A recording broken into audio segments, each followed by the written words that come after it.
I think in general, investors understand the importance of diversification. We've all heard the old saying, don't put all your eggs in one basket. So spreading out the risk among a diversified portfolio of assets is a fairly common practice. But that does beg the question, what does it mean to be diversified? If you've ever taken a meeting with a financial advisor, you've probably seen some variation of the following. The standard pie chart that's used to show investors their diversified portfolio. They usually have a healthy allocation to equities, and then several smaller pieces of the pie dedicated to things that are meant to increase diversification. These might include bonds and fixed income, real estate, commodities, precious metals, emerging markets, and perhaps even things like hedge funds or private equity funds. It looks great, and it's definitely easy from a marketing perspective, but the problem is, what if some of these allocations actually move in sync? If they both go up or down at more or less the same time, then they're not really adding diversification, are they? It's not enough to just say that two allocations sound different enough. The only way to know whether there's true diversification happening is to calculate what's called the correlation. So in this part 4 of the risk-adjusted return series, that's what we're going to talk about. First, we'll go over what correlation actually means, and then we'll talk about why one of the most important metrics to be on the lookout for is a low correlation to the S&P 500. So let's get into it.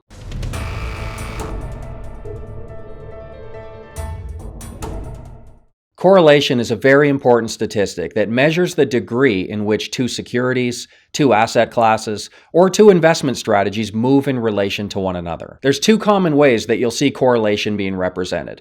The first way is as a decimal, ranging from -1 to +1. And the second way is as a percentage, ranging from -100% to +100%. So for example, you might see a correlation of 0.85 or 85%.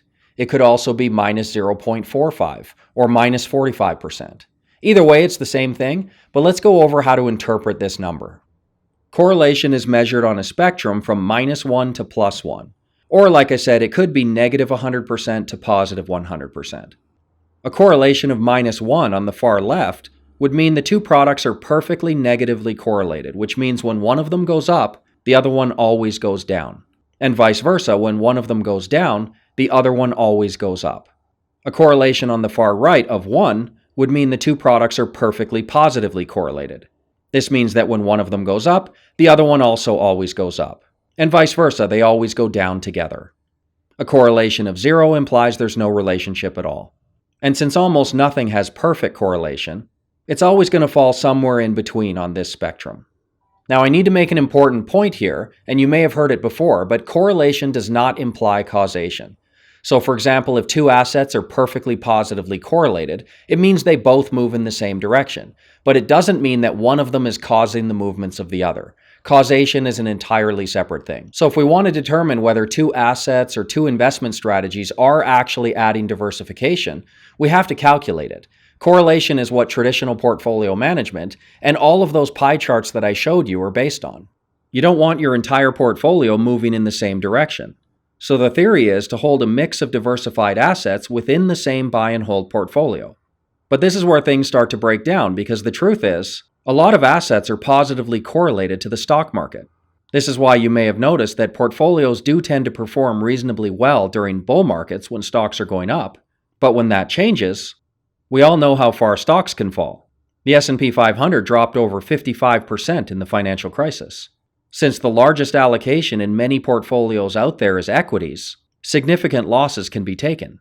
But it gets worse if the other assets you're holding for the purpose of diversification are also correlated to the stock market, especially during a recession. Fund managers out there who think they're protecting their clients against a downturn by adding emerging market funds or commodity funds, real estate, private equity funds, or hedge funds, a lot of these are correlated to the stock market. And even in the bond market, it may not be like the past 30 years where typically when stocks decline, negatively correlated bonds are there to pick up the slack. Interest rates are near historical lows. Now, I'm not saying bonds will go down during the next recession. We'll have to wait and see. But mathematically speaking, there isn't a whole lot of upside there. Remember, bonds perform well as interest rates are falling. This chart shows why it's been a 35-year bull market in bonds.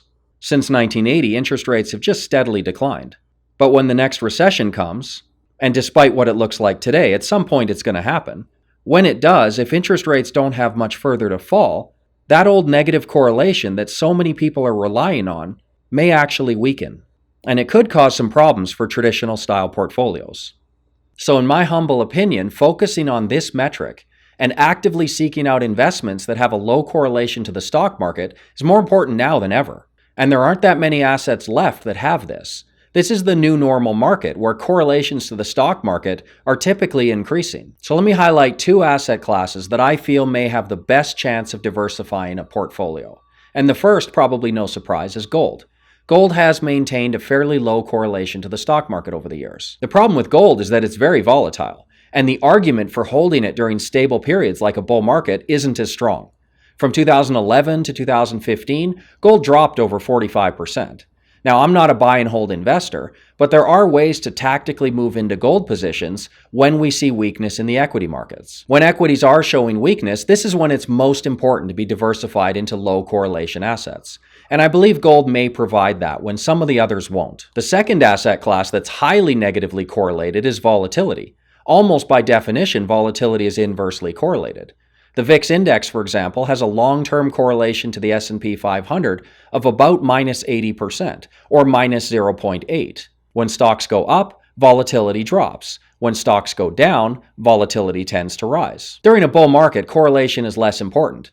But during a bear market, a well-designed volatility strategy that can tactically move into positions with strong negative correlations is a huge advantage. Traditional assets just don't display high enough negative correlations these days.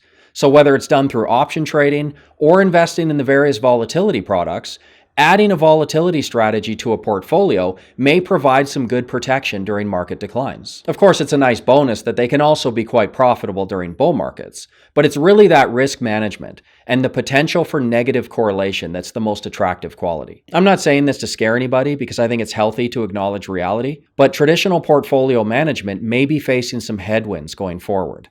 There are fund managers who are still using the same basic techniques and still relying on historical correlations when constructing diversified portfolios. But the markets are different now. Since the financial crisis, things have changed. I'm not sure if we're ever going to get back to the days of 5% interest rates and central banks that only intervene when necessary, when banks weren't speculating in the very same markets they're facilitating transactions in, and when people rather than computers were actually responsible for most of the volume, and when expected correlations actually held up during a downturn. Given the current environment, we shouldn't be surprised if correlations dramatically increase when the next recession finally comes. Now, as I said, gold may provide some protection, but I also think that a reasonable allocation to volatility would also be beneficial. Not speculating, not high-risk stuff chasing unrealistic gains. I'm talking about mindful, conservative, well-designed volatility strategies that have a legitimate chance of mathematically diversifying a portfolio. So now we can add correlation to the S&P 500 to our list of tools that help us go far beyond just looking at the rate of return by itself. So in the next video, I'm going to try to put it all together, and we're going to see how these risk-adjusted metrics can help us make better financial decisions. Thanks for watching. So go ahead and click the link right here, sign up for the VTS newsletter, and when you do, you're going to get full access to all 3 of my trading strategies for a full 2 weeks absolutely free. And if you are new here, please consider subscribing to my channel. Also, if you have any questions or comments, I'd love to hear from you, so go ahead and leave those in the comments section. See you next time.